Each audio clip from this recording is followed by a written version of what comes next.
13절까지입니다. 사무엘, 불 켜주세요. 사무엘 하 15장 13절에서 23절 말씀까지 같이 읽겠습니다. 준비 시작. 사자가 다윗에게 와서 고하되 이스라엘의 인심이 다 압살롬에게로 돌아갔나이다 한지라. 다윗이 예루살렘에 함께 있는 모든 신복에게 이르되 일어나 도망하자. 그리 아니하면 우리 한 사람도 압살롬에게서 피하지 못하리라. 빨리 가자. 두렵건대 저가 우리를 급히 따라와서 해하고 칼로 성을 칠까 하노라. 왕의 신복들이 왕께 고하되 우리 주 왕에 고하자 하시는 대로 우리가 행하리이다 하더라. 왕이 나갈 때에 군속을 다 따르게 하고 후궁 10명을 남겨두어 궁을 지키게 하니라. 왕이 나가매 모든 백성이 다 따라서 벳메스하게 이르러 머무니 모든 신복이 그 곁으로 지나가고 모든 그렛 사람과 모든 블렛 사람과 및 왕을 따라 가드에 온 600인이 왕의 앞으로 진행하니라. 그때 왕이 가드 사람 이때에게 이르되 어찌하여 너도 우리와 함께 가느냐? 너는 쫓겨난 나그네니 돌아가서 왕과 함께 내 곳에 있으라. 너는 이제 왔고 나는 정처 없이 가니 오늘날 어찌 너로 우리와 함께 유리하게 하리오? 너도 돌아가고 내 동포들도 데려가라. 은혜와 진리가 너희와 함께 있기를 원하노라. 이때가 왕께 대답하여 가로되 여호와의 사심과 우리 주 왕의 사심으로 맹세하옵나니 진실로 내 주 왕께서 어느 곳에 계시든지 물론 사생하고 종도 그곳에 있겠나이다. 다윗이 이때에게 이르되 앞서 건너가라 하매 가드 사람 이때와 그 종자들과 그와 함께한 아이들이 다 건너가고 온 땅 사람이 대성통곡하며 모든 인민이 앞서 건너가매 왕도 기드론 시내를 건너가니 건너간 모든 백성이 강약길로 향하니라. 아멘. 가드 사람 이때의 충성. 오늘 제목은 충성 두 글자로 좀 정리를 해서 말씀을 들으면 이해하기가 쉬울 것 같습니다. 충성이라고 하는 단어를 국어서전에 찾아보니까 이렇게 되어져 있어요. 국가나 민족이나 아니면은 윗사람에게 목숨을 걸고 헌신하는 사람, 이게 충성이라고 하는 단어예요.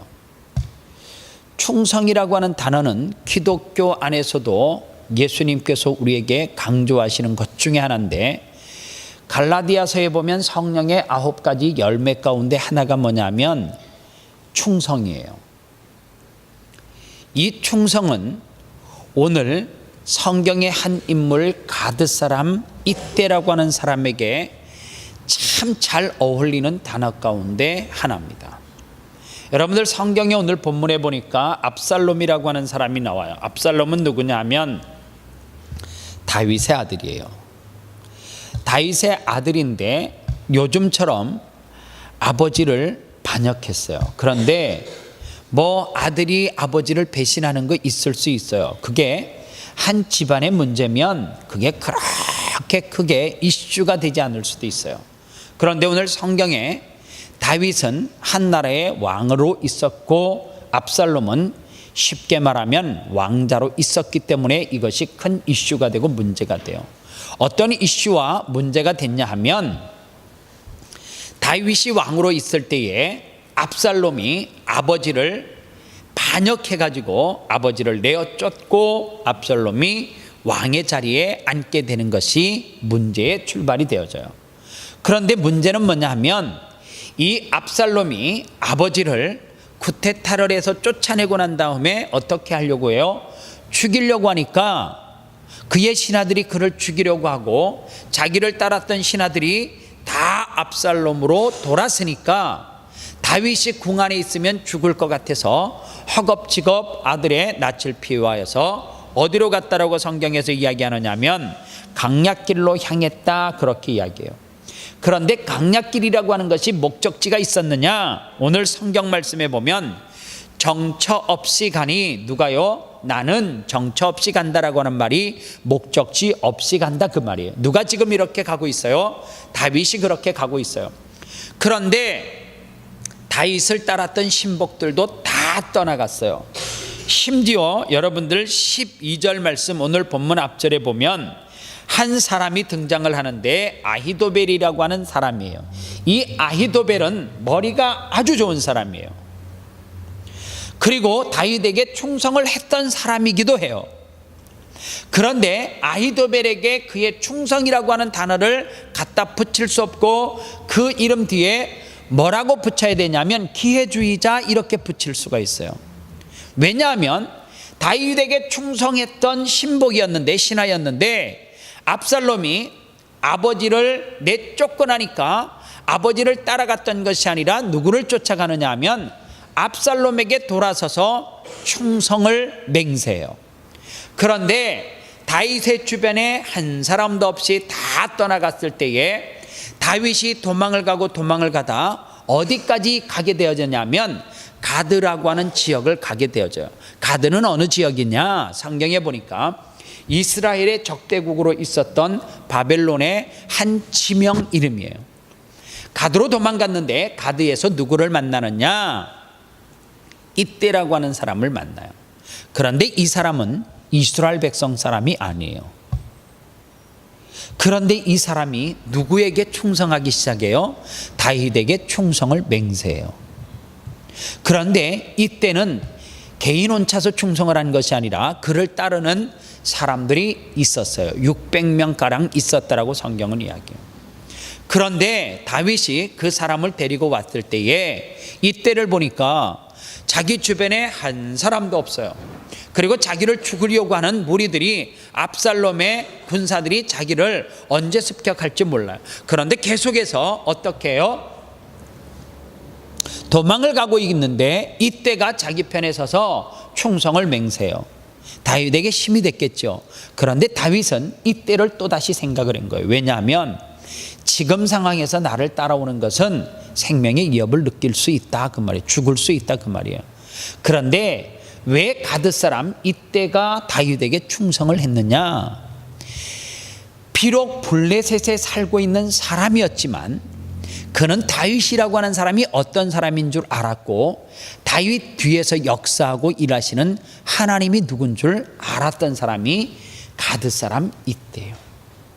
그러니까 본인에게 충성할 수 있는 기회가 왔어요. 누구에게 충성할 수 있는 기회가 왔어요? 다윗에게 충성할 수 있는 기회처럼 여겨지지만 다윗 뒤에서 일하고 계시는 누구를 위해서 충성할 기회가 온 거예요? 하나님을 위해서 충성할 기회가 이때에게 주어진 거예요. 여러분들 한 가지 알고 가야 되는 것이 뭐냐 하면 우리가 하나님의 교회를 섬김에 있어서 내 시간과 내 몸과 정성을 다 해서 헌신하지만 그것은 여러분들 정말 죄송하지만 저를 위해서 충성하는 것도 아니고 제가 여러분들을 위해서 헌신하는 것이, 봉사하는 것이 제가 여러분들을 위해서 하는 것이 아니라 여러분들 뒤에서 역사하시는 하나님에게 충성하는 것이다 그 말이에요. 그래서 여러분들 내가 하나님 앞에 무슨 일을 맡으면 누구에게 잘 보이려고 하고 누구의 눈에 들려고 하는 것은 누구와 같은 거예요? 아히도멜과 같은 사람이고 하나님 앞에 헌신하고 충성하는 사람은 누구와 같은 사람이에요? 이때와 같은 사람이에요.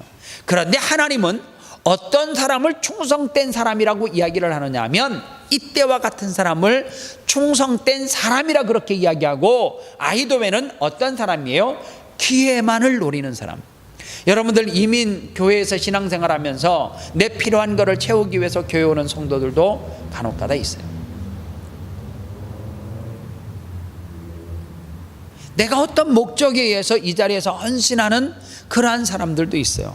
그런데 내가 충성하고 내가 헌신하는 것이 어떠한 목적을 얻기 위해서 내가 헌신하고 충성하는 것이라고 하면 여러분들 대단히 죄송하지만 잘못 짚으신 거예요. 누구에게 충성하는 거예요? 하나님에게 충성하고 헌신하는 것이어야 돼요. 왜 제가 이야기를 하느냐 하면 사람에게 충성하고 헌신하면 반드시 사람은 실망을 주게끔 되어져 있어요. 다윗은 사람에게 실망을 시키지 않는 사람이었어요? 아니에요. 다윗의 과거의 삶을 보면 우리아의 아내 밧세바를 범하는 죄를 범했잖아요. 즉 왕으로서 씻을 수 없는 죄를 범했어요. 그리고 또 하나 왕으로서 하면 안 되는 간접적인 살인을 저질렀던 사람이 다윗이에요. 그런데 여러분들 우리가 한 가지 알아야 될 것이 뭐냐면 민족과 그리고 윗사람에게 충성하고 헌신하는 것이 내 어떤 기회와 내 유익을 위해서 헌신하고 충성한다, 이렇게 되면 여러분들은 허구한 날 그 기회를 날려버릴 수도 있어요. 그래서 충성은 언제 하는 것이 진짜 충성이냐? 힘들 때, 교회가 힘들 때, 사역자가 힘들 때 자리를 떠나지 않고 지키는 사람. 어느 날 제가 돌아봤어요. 여러분들, 미후나 고후나 그래도 그 자리를 지키고 하나님 앞에 헌신하고 충성하는 사람이 그래도 예뻐요. 어느 날 그래요. 저는 누구에게 실망을 해서 이 교회를 떠나겠습니다. 물론 저 때문에 실망해서 떠난 사람도 많이 있어요. 그런데 우리가 무엇을 못 보느냐 하면, 사람을 보고 실망을 하기 시작하는 사람들은 어디를 가도 그 기간이 점점 짧아지고 줄어들고 실망을 하고 또 옮기고 또 떠나는 사람이 있어요. 어느 날 우리 교회에 이런 분이 오셨어요. 목사님, 저는 한 교회에 6개월 이상 시드니에서 있어 본 적이 없습니다. 그렇게 이야기해요. 그래서 제가 그랬어요. 사람에게 실망을 많이 하셨군요. 제가 그렇게 이야기했어요. 네, 목사들에게 실망을 많이 했어요. 그러더라고요. 그래서 제가 늘 하는 이야기가 그거예요. 목사 보고 신앙생활하면 그 기간이 더 단축될 거예요. 우리 교회는 한 3개월 정도 지나면 실망하실 거예요. 제가 그랬어요. 근데 그분이 6개월 돼도 교회를 안 떠나요.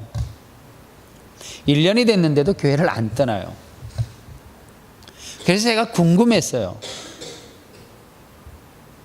어느 날 제가 그분에게 식사 대접을 하면서 떠날 기간이 됐는데 왜 안 떠나세요? 그렇게 이야기했어요. 그런데 그분이 그 이야기를 하시더라고요.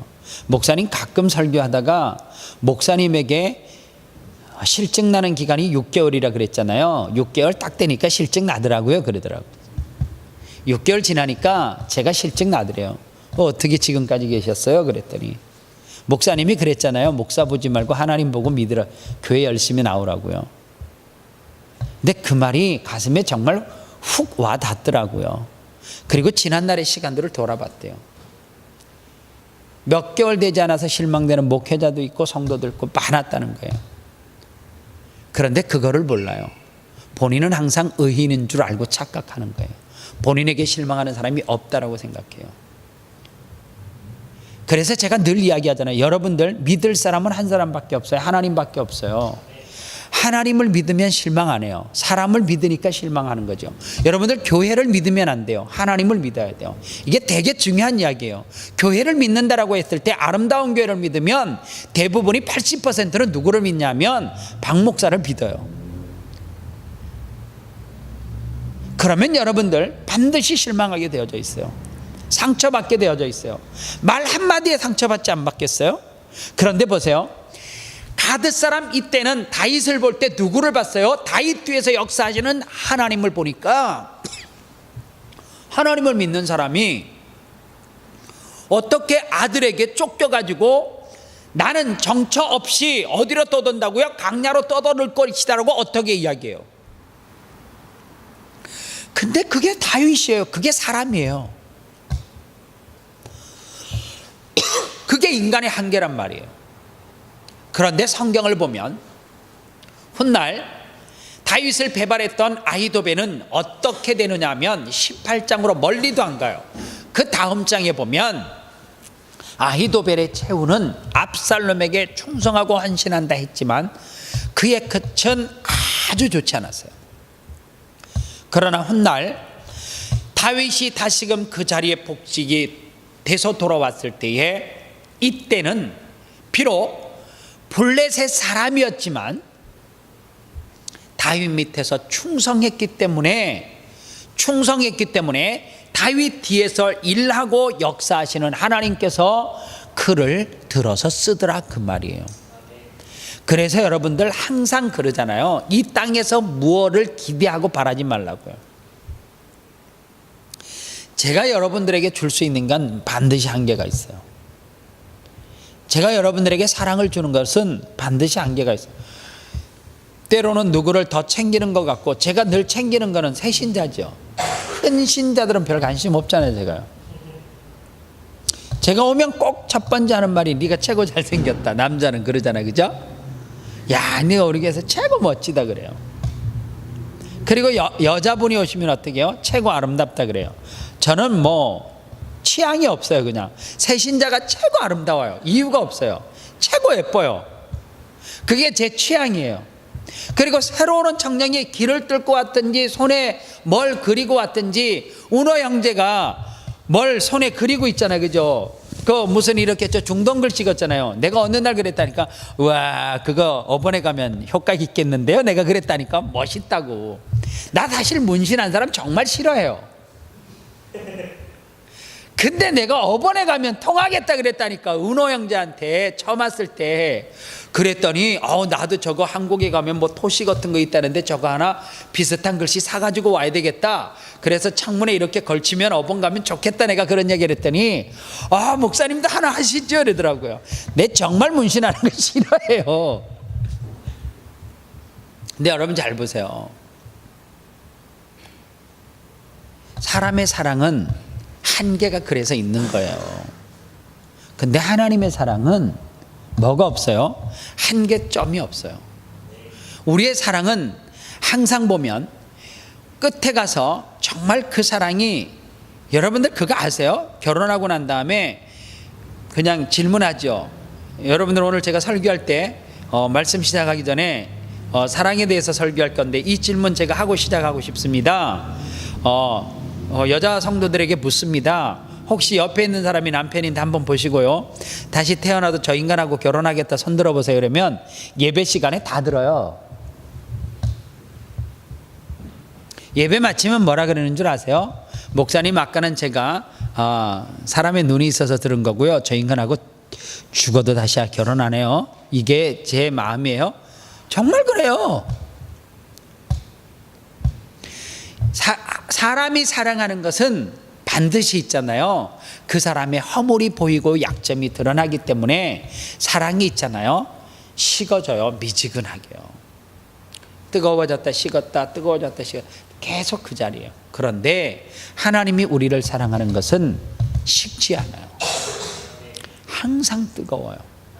그래서 여러분들 다윗을 보지 마시고 다윗 뒤에서 일하시는 그 하나님을 보고, 아름다운 교회 모양을 보지 말고 아름다운 교회 뒤에서 일하시고 역사하시는 하나님을 여러분들이 기대하고 오시면, 여러분들은 매 순간 하나님 앞에 나올 때 있잖아요. 저 때문에 교회 나오는 거 아니잖아요. 그죠? 저 만나라고 교회 와요? 저 예쁜 부인 있는데요. 저 만나라고 오시면 안 되는 거고요. 누구 만나러 와야 돼요? 제 뒤에서 일하시는 하나님을 보러 나오셔야 돼요. 그러면은요, 우리의 삶이 매 순간 헌신과 충성을 하고 한 길을 가요. 여러분들 똑같은 이야기가 성경에 또 있어요. 룻기서에 보면 룻은 누가 있어요? 남편과 두 아들이 있었잖아요. 그런데 두 아들과 남편이 이방 나라로 갔어요. 살기 위해서 갔죠. 그런데요, 거기서 자식 둘이 결혼을 했는데 나호미 며느리를 만나고 오르바를 만나요. 그런데 두 자식이 죽고 난 다음에 남편이 죽고 다시 자기 고향으로 들어올 때 따라왔던 사람은 누구예요? 나호미만 따라와요. 그런데 시어머니가 그러잖아요. 너 니들 나라에서 그냥 살아. 나 따라오면 고생해. 그랬잖아요. 그런데 보세요. 나호미는 룻을 따라가면 고생하는 거 알아요. 왜요? 그 나라에서 못 살아서 우리나라에 왔고 우리나라에서 살려고 했는데 자기 남편과 자식이 다 죽고 따라가면 시어머니 자기가 봉양해야 되는 거 알아요. 그런데 왜 나오미가 룻을 따라왔어요? 그 뒤에서 일하시는 하나님을 나오미는 본 거예요. 그래서 그는 시어머니를 따라서 어디로 와요? 그 시어머니, 자기가 가보지 않는 그 땅을, 미지의 땅, 그리고 흉년이 들은 그 땅을 향해서 돌아와요. 그런데 고생하네요. 고생하지요. 얼마나 고생해요. 남의 밭에서 추수를 할 때에 떨어진 그것을 주워다가 끼니를 연명하는 삶을 산단 말이에요. 그런데 중요한 게 있어요. 그 뒤에서 룻 뒤에서 일하시는 그 하나님을 봤던 나오미는 끝도 그냥 고생 죽도록 하다 인생 마무리예요? 아니에요. 하나님께서 그의 믿음을 보시고 어떻게 했어요? 나오미를 축복해서 그로 통하여서 오벳이 태어나고 그로 통하여서 예수 그리스도가 태어나는 이 혈통을 삼더라 그 말이에요. 그래서 여러분들 사람 보고 가면 충성할 수 없어요. 하나님을 보고 가면 충성할 수 있어요. 그래서 여러분들 충성은 누구에게 하느냐? 사람에게 절대 충성하지 마십시오. 사람은 절대 충성의 대상이 되지 않아요. 충성을 하려면 교회에 충성을 하시고, 교회에 충성하지 마시고 한 단계 더 나가서 하나님 앞에 죽도록 충성하시기를 바랍니다. 그러면 죽도록 충성하라. 그리하면 너에게 생명의 면류관 준다 그랬잖아요. 충성의 대가가 있다 없다? 있다예요. 저는 우리 아름다운 교회 청년들이나 성도들이나 모든 사람이, 저도 그렇고 평균 이상의 사람 된다고 저 확신해요. 저도 개인적으로 목사지만 평균 이상의 인격을 가지고 되게 좋은 사람이라고 스스로 생각해요. 여러분들도 그렇게 스스로를 생각하죠. 저 말고 자기 자신을, 나 현욱이는 그래도 평균 이상의 사람이야, 보통은 되는 사람이야, 그렇게 생각하잖아요. 민재가 평균 이하의 사람이에요? 점수로 계산하면 B 정도 되잖아요. 그죠? 안 돼요? C-예요? 아니면 F예요? 낙제예요? 아니잖아요. 우리 교회 청년들이나 자매들 보면 제가 볼 때 우리 교회 성도들 시드니에서 다 평균 이상 되는 사람들이에요. 그런데요, 평균 이상 되는 사람이라 할지라도 너무 믿거나 좋아하지 마세요. 왜요? 사람은 반드시 끝에 가면 실망을 하게 되어져 있어요. 그러나 실망 안 하는 방법이 딱 하나 있어요. 누구에게 충성하는 거예요? 하나님 앞에 충성하는 거예요. 사람에게 충성하면 면류관 없어요. 사람에게 충성하면, 잘못 충성하면 바보 취급당해가지고 이용당해요. 하나님은 충성하는 사람을 절대 이용하거나 그를 써먹고 버리는 경우가 성경에 보면 단 한 번도 없어요. 하나님은 충성한 그 대가를 줘요. 우리나라 대표적인 예 가운데 하나가 있죠. 잘못된 사람에게 죽도록 충성하는 장세동이라고 하는 사람이 있어요. 저는 어느 날 그 생각을 해봤어요. 그 사람이 하나님에게 저렇게 외길 가는 인생으로 충성했으면 그 사람 제가 볼 때 하늘나라에서 정말 멋진 인생 살 거예요. 그런데 그 사람은 충성의 대상이 잘못돼도 아주 잘못됐어요. 여러분들 충성의 대상을 정말 제대로 찾았단 말이에요. 그런데 여러분들 그 충성의 대상을 제대로 찾았는데 중요한 것은 뭐냐면 잘못 충성하는 그 사람만큼도 우리는 충성 안 하고 있기 때문에 문제예요. 얼마만큼 충성해야 되느냐? 죽도록 충성해야 돼요. 여러분들 죽도록 충성한다라고 하는 것이 뭐냐면 그 사람을 대상을 위해서 사전적인 의미가 그것이 국가나 민족이나 내 윗사람이랄지라도 목숨을 내어놓고 뭐 하는 거요? 충성하는 것. 그게 충성이에요. 헌신하는 것. 여러분들 주님을 위해서 죽을 수 있어요? 죽을 수 있는 것, 그게 충성이란 말이에요. 오늘 여러분들 성경 공부 이제 교재 가운데 보면 유기성 목사님 저자가 자기 간증을 이야기하는 내용이 나와요. 그 내용 가운데 이런 내용이 있어요. 어느 날 자기가 40대가 되기 전에 40대 초반에 어느 교회 부흥회를 갔대요. 너무너무 멋진 호텔에서 자기를 숙식을 제공을 하더라는 거예요. 자매한 오더래요. 유럽풍에 뭐 너무너무 멋있고 그래서 그런데 왜 내가 이런 대접을, 이 나이에 이런 풍성한 대접을 받을까? 그러다가 자기 할아버지가 생각이 났다는 거야.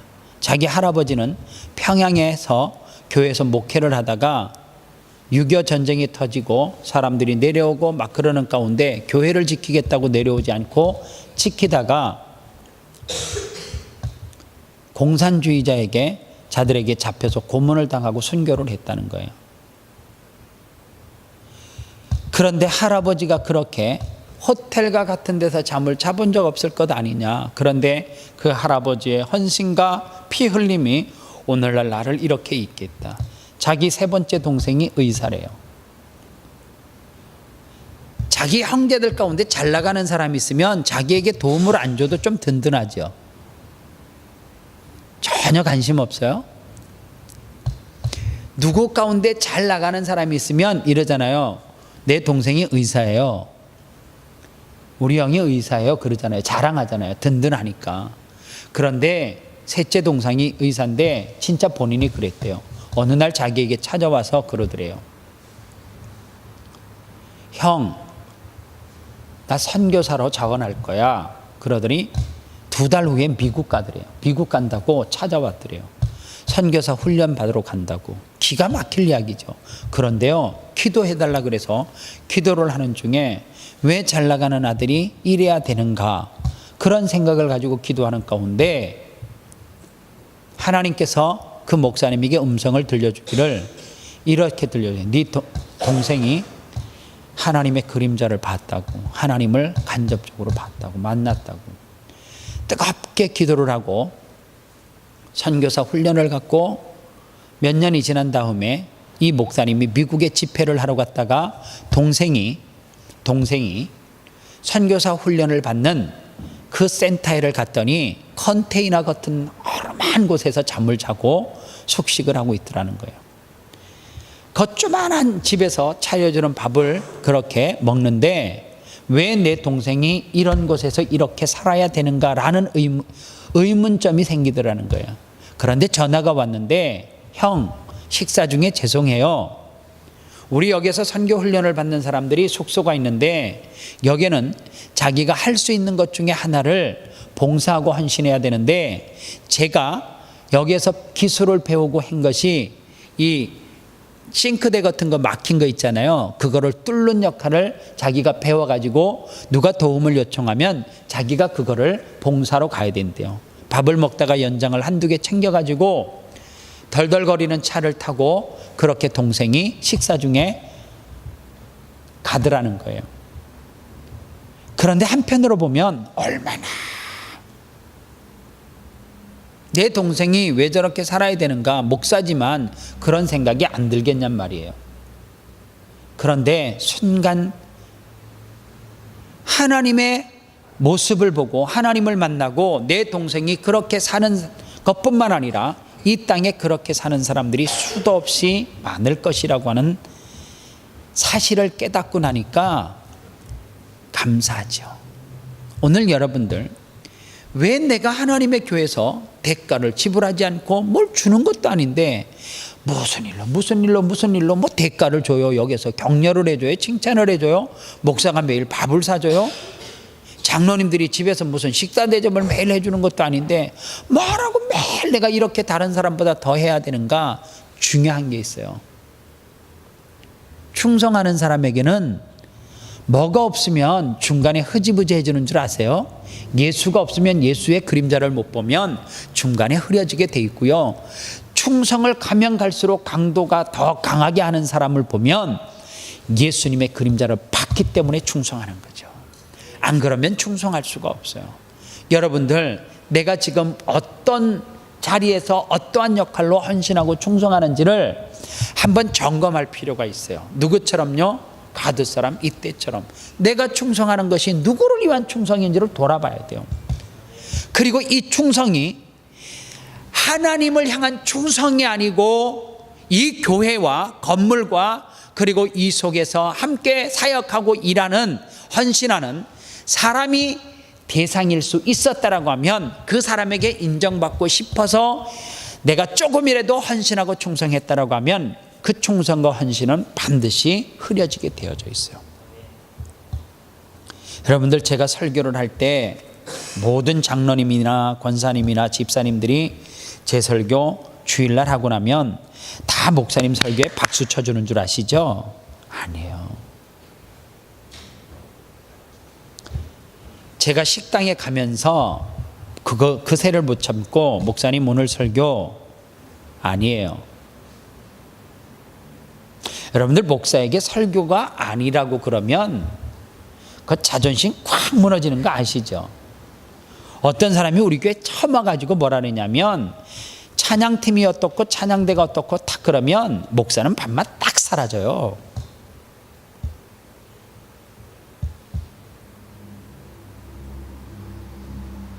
근데 제가 속으로 그러죠.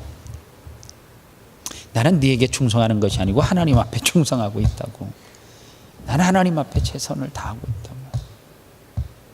그래서 그 사람들이 아무리 뭐라 그래도요, 이제는 면역 주사를 제가 맞았는가 봐요. 이제는 그 부분에 대해서 그렇게 상처가 와가지고 잠을 못 자고 막 부들부들 떨고 처음에는요, 제 설교를 컴플레인 하는데 몇 날 며칠 잠이 안 오고요, 한국에서 단 한 번도 제가 경험해보지 못했던 거거든요. 그런데요, 막 분이 치밀어 가지고 설교 온 거 다시금 처음서부터 딱 훑어보고 교회 홈페이지에 들어가고 설교를 몇 번 들어보고 이 설교가 도대체 어떻게 하고 컴플레인을 하고, 이렇게 설교를 할 수 있는 사람이 도대체 누구냐. 혼자 그래서 지가 하지.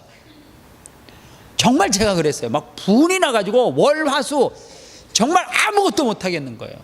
근데 지금은요, 그 앞에서 해결 다 돼요. 아예 제가 좀 더 열심히 노력하겠습니다. 기도해 주세요. 끝. 근데 왜 제가 그렇게 할 수 있느냐? 이유는 딱 하나예요. 나는 그 사람을 위해서 설교 준비 안 했고 그 사람에게 충성하지 아니하고 나는 하나님 앞에 충성하고 있거든요. 나 하나님 앞에 최선 다하고 있거든요. 그래서 부끄럽지 않은 거예요. 주님, 저 아시죠? 토요일날 저녁에 잠 안 자고 이 말씀을 가지고 떼굴떼굴 방에서 혼자 구르는 거, 아내가 옆에서 코 골며 잘 때 저 괘씸하다 이런 생각들, 내가 설교 준비할 때 새벽 1시 때쯤 되어서 여보 힘드시죠? 커피 타다 주는 아내가 얼마나 이쁘고 사랑스럽겠어요. 기대 안 하죠? 이렇게 기도, 하나님, 저는 오늘도 두 자식이 잠을 자고 아내가 코를 골며 잘지라도 저는 이 말씀과 씨름하고 있습니다. 하나님, 아내가 잠자는 게 예뻐요. 신기해요. 내가 설교 준비하고 막 안 돼갖고 힘이 드는데 아내가 잠자는 게 예뻐요. 이해가 가세요? 누가 나를 향해서 손가락질을 하든지 뭐가 어떻든지 가끔 가다 그래요. 목사님, 현애가 저한테 참 이야기해 줄 때 기분 좋은 이야기를 해요. 가끔 가다 그래요. 목사님, 넥타이가 예뻐요. 속으로 이거 나 얼마 전에도 맸던 건데 전 예쁘다 그래요. 그럼 내가 현애를 꼭 안아주죠. 여러분들 보세요. 이왕 누구에게 말하는 거 꼭 이런 사람 있어요. 목사님, 오늘 넥타이 정말 아닌 거 아시죠? 꼭 그렇게 상처되는 말을 왜 해요? 이왕이면 그냥 격려하고 춤추게 만들면 되잖아요. 아, 목사님 정말 짱이에요. 최고예요. 그런데 여러분들, 그게 뭐냐면 서로 춤추게 만드는 거예요. 매일 똑같은 옷 입고 와도 와, 너 오늘 패션이 달라 보인다. 처음에는 그래요. 저거 너 관심 없지 나한테. 나 지난주에 입은 그래요. 근데 신기해. 그거 두 번, 세 번 하면 있잖아요. 기분 좋아요. 기분 좋아요. 그러면요, 신경 써서 와요. 윤성이 머리 스타일 죽인다 너. 그럼 제 다음 주에 더 짧게 나, 짧고 휙 밀어가지고. 사랑하는 친구 여러분들, 충성은 사람에게 하는 것이 아니고 하나님에게 하는 거예요. 헌신은 목사에게 하는 게 아니고요, 하나님 앞에 하는 거예요. 누구처럼요?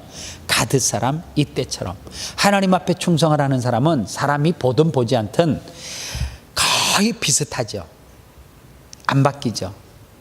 그런데 사람에게 충성하는 사람은 안 하다가 그 사람 나타나면 죽도록 삽질해요. 그 사람 가면 삽 딱 던져요. 또 나타나면 해요. 반드시 끝에 가면 들키죠. 아, 저 사람은 잔머리를 쓰는 사람이 이렇게 돼요. 사람에게도 인정받지 못해요. 하나님 앞에 충성해서 하나님 앞에 인정받는 우리 청년들 되기를 소원합니다. 기도하겠습니다. 하나님 감사합니다. 가드 사람 입대, 그는 다윗 뒤에서 역사하시는 하나님을 볼 줄 아는 사람, 그래서 다윗에게 충성했다기보다 하나님 앞에 충성했던 사람입니다. 우리 사랑하는 청년들, 하나님 앞에 충성하는 인생, 헌신하는 인생 살게 도와 주시옵소서. 예수님의 이름으로 기도합니다. 아멘.